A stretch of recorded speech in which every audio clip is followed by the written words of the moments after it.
चितळे बंधू.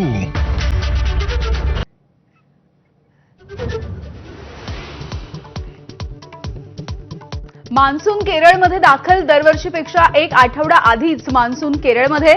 महाराष्ट्रामध्ये सुद्धा मान्सून आठवडाभर आधीच येण्याची शक्यता. कोकण किनारपट्टीवरती आज काही भागामध्ये अतिवृष्टीची शक्यता. सध्या तीव्र कमी दाबाचा पट्टा रत्नागिरीजवळ. आज दुपारच्या नंतर कमी दाबाचा पट्टा उत्तरेकडे सरकणार, तर कमी दाबाच्या पट्ट्यामुळे मुंबईमध्ये आजपासून पावसाची शक्यता. राज ठाकरेंसोबत जाण्याच्या संदर्भात उद्धव ठाकरेंची मनसे आणि दिलसे सकारात्मक भूमिका. खासदार संजय राऊत यांचं मोठं वक्तव्य. दोन्ही भाऊ एकत्र येण्याच्या चर्चांना पुन्हा एकदा उधाण. कसपटेंना धमकावणारा निलेश चव्हाण अजूनही मोकाटच. काल पोलिसांचा घरावरती छापा. आज हजर राहण्याची पोलिसांची नोटीस. अपहरणाचा गुन्हा नोंदवण्याची कसपटे कुटुंबियांची मागणी.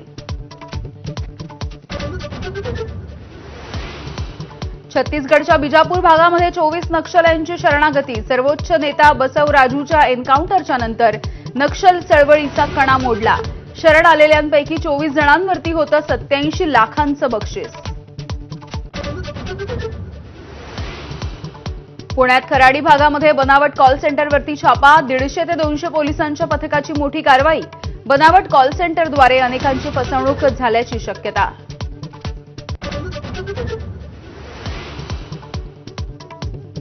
मराठा लाईट इन्फंट्रीचे जवान संदीप गायकर यांच्यावरती त्यांच्या अकोलेमधल्या मूळ गावी लष्करी इतमामात अंत्यसंस्कार.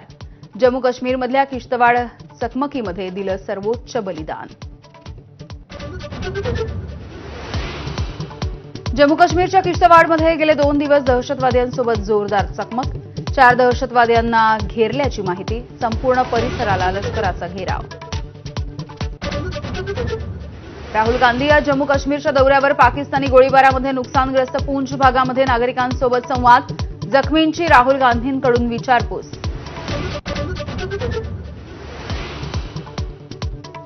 जर्मनीच्या दौऱ्यावरती परराष्ट्र मंत्री जयशंकर यांचा पाकिस्तानवरती थेट निशाणा. न्यूक्लिअर ब्लॅकमेलिंग समोर भारत झुकणार नाही, जयशंकर यांनी बजावलं.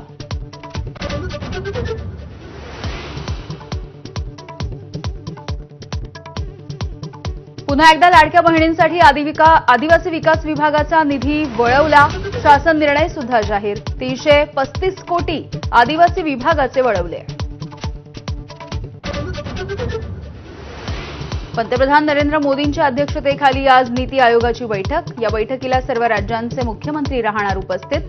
विकसित भारताच्या रोडमॅपविषयी चर्चा.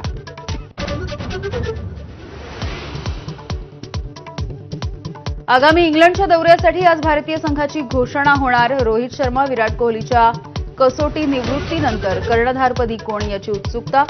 शुभमन गिलचं नाव आघाडीवर.